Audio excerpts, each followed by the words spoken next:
Okay, we're back with another episode of High Rated Edison, and today we have Walla Boy on 1096 rating versus 808 on 1349 rating.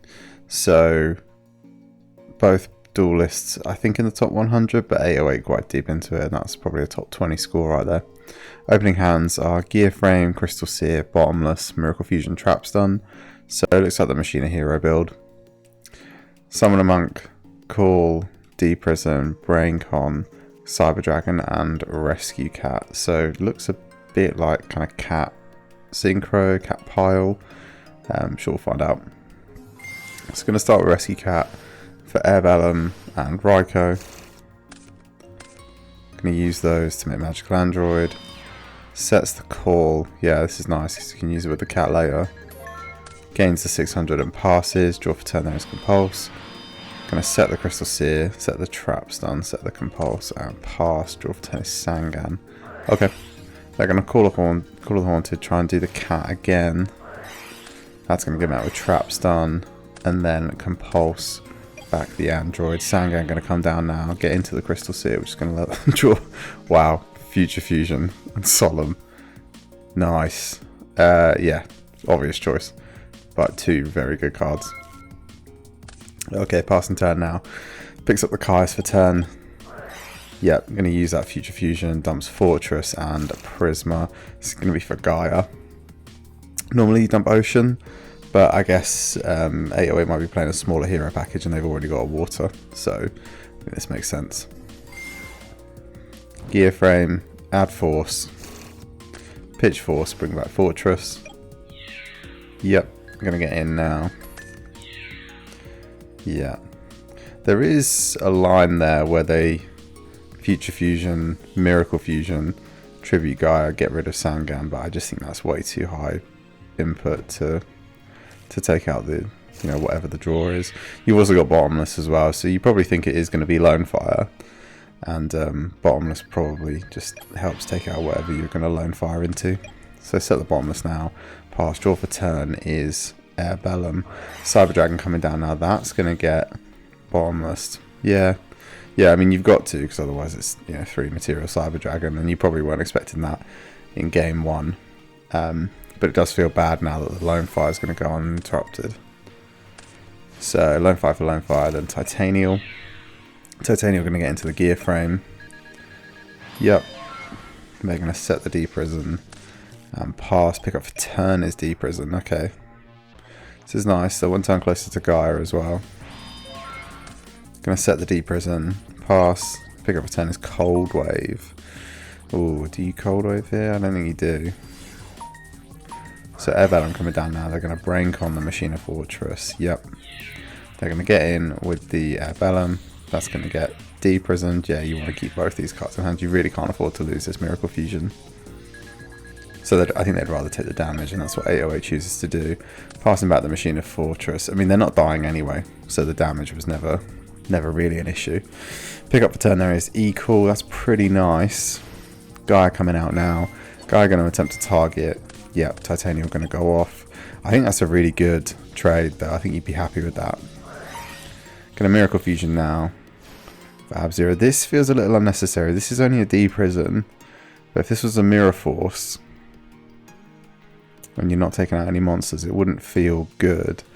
But then I guess you want to get game. And you've still potentially got to Caius the back row. They're going to equal for Stratos. Stratos. Oh, Stratos pop. Yeah. Yeah, that's another thing you could do. You can also use the hidden effect of Stratos, pop the back row, and go from there. Yeah, very nice. Very clean from 808 as usual. Okay, game 2. Opening hands are Oppression, Miracle Fusion, Snowman Eater, Alias, and Caius. Airbellum, Oppression, Titanial, Pop, Braincon, and Bottomless. Yeah, significantly worse hand this game than they had in game 1. Okay, they're just going to set the Oppression, pass, pick up the turn on 808 side is Gear Frame. Gear Frame's pretty huge here, actually. So Gear Frame's going to add Fortress. Battle phase. Yep, gonna get in for 18. Just gonna set the oppression, so both players setting their oppressions. Someone's gonna get to choose when special summoning stops. Setting the Dandelion now. Passing, draw for turn is Fortress. Okay. Yeah, they're gonna Caius, get rid of the Dandelion. That makes a lot of sense.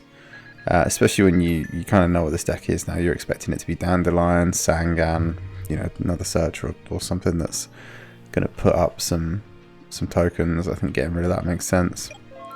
24 to the face now. Opponent under half life. Not drawing particularly well. Yeah, they're just going to have to kind of set it all and hope, right? Pass, draw for turn is Ocean. Ocean's an interesting pickup there. Yeah, so they're going to get over the Abellum, set the Ocean, and pass. Pick up a turn there is TT. Yep, we'll see if they play into it. They don't actually need to. I was just thinking, there's maybe a world where, you know, you've picked up enough resources now that you're kind of happy to just flip this and, you know, let it rip. We can see there's no Mirror Force, obviously 808 can't. But yeah, would have eaten the Bottomless. Okay, pick up his Cold Wave. Just going to set that and pass. Yeah. The boys deck is really not working with him. Pick up a turn here is Rota. That's it. Jeez. Okay, quick one for today then. Wow. I mean, what do I have to say about this? Not a lot really. Cat went off twice in game 1 and still wasn't able to out aggro the Machina hero deck. This deck is so good. I'm really glad we see 808 still using Crystal Seer. Some people are off it now, but I mean, pick up Future Fusion or Solemn Judgment seems pretty good. And I always think that, you know, the pickups, the value you get off Crystal Seer is always dependent on like the bombs your deck is playing, and Machina Hero is playing a lot of bombs, Miracle Fusion, Future Fusion, even like a picked up Force when you've already set up a Fortress Engrave is pretty huge. You're also playing some other like signature one-offs that can be absolutely huge and turn the tide of the game. So I think it's a really good display of why I'm still on at least one Crystal Seal whenever I play this deck. Aside from that, yeah, just trying to outpace this very aggressive deck is pretty tough, especially when you're drawing like, you know, like the boy did, really unfortunately.